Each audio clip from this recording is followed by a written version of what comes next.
3 Maccabees chapter 3.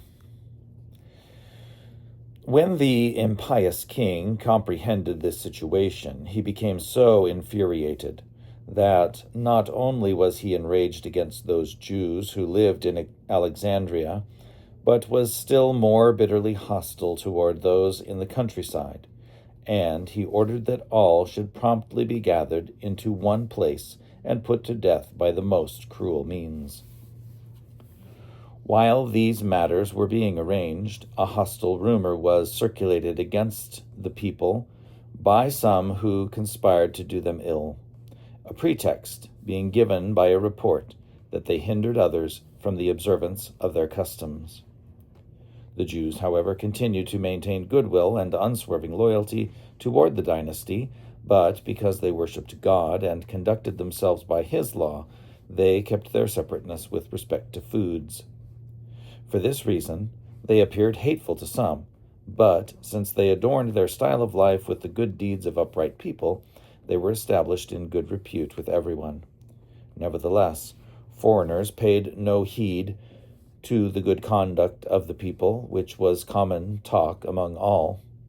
Instead, they gossiped about the differences in worship and foods, alleging that these people were loyal neither to the king nor to his authorities, but were hostile and greatly opposed to his government. So it was no ordinary reproach that they attached to them. The Greeks in the city, though wronged in no way, when they saw an unexpected tumult around these people and the crowds that suddenly were forming, were not strong enough to help them, for they lived under tyranny.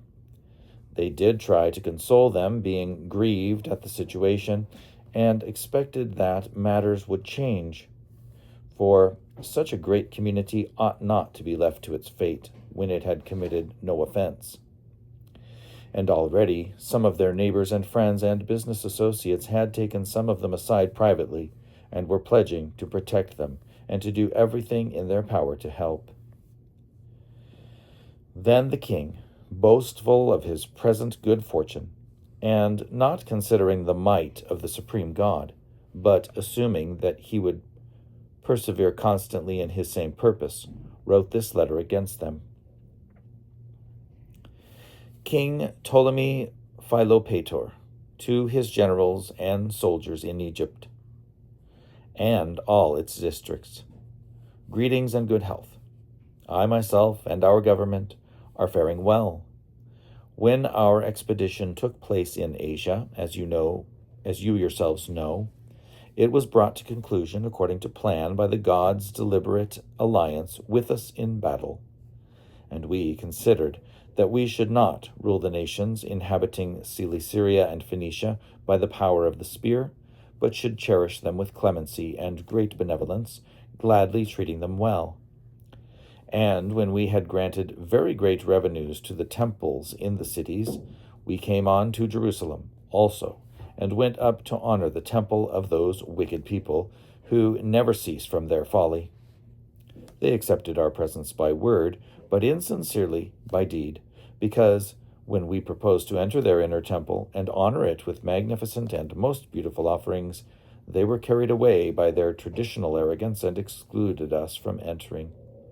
But they were spared the exercise of our power because of the benevolence that we have toward all. By maintaining their manifest ill will toward us, they become the only people among all nations who hold their heads high in defiance of kings and their own benefactors, and are unwilling to regard any action as sincere. But we, when we arrived in Egypt, victorious, accommodated ourselves to their folly, and did as was proper, since we treat all nations with benevolence.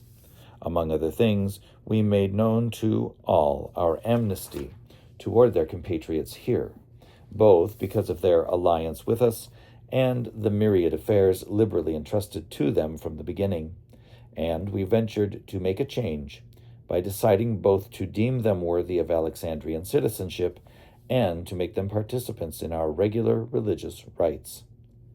But in their innate malice they took this in a contrary spirit and disdained what is good. Since they incline constantly to evil, they not only spurn the priceless citizenship, but also, both by speech and by silence, they abhor those few among them who are sincerely disposed toward us. In every situation, in accordance with their infamous way of life, they secretly suspect that we may soon alter our policy. Therefore, fully convinced by these indications that they are ill disposed toward us in every way, we have taken precautions, so that if a sudden disorder later arises against us, we shall not have these impious people behind our backs as traitors and barbarous enemies. Therefore, we have given orders that as soon as this letter arrives, you are to send to us those who live among you, together with their wives and children, with insulting and harsh treatment, and bound securely with iron fetters, to suffer the sure and shameful death that befits enemies. For when all of these have been punished, we are sure that for the remaining time the government will be established for ourselves in good order and in the best state. But those who shelter any of the Jews, whether old people or children or even infants, will be tortured to death with the most hateful torments, together with their families. Any who are willing to give information will receive the property of those who incur the punishment, and also 2,000 drachmas from the royal treasury, and will be awarded their freedom. Every place detected sheltering a Jew is to be made unapproachable and burned with fire, and shall become useless for all time to any mortal creature. The letter was written in the above form.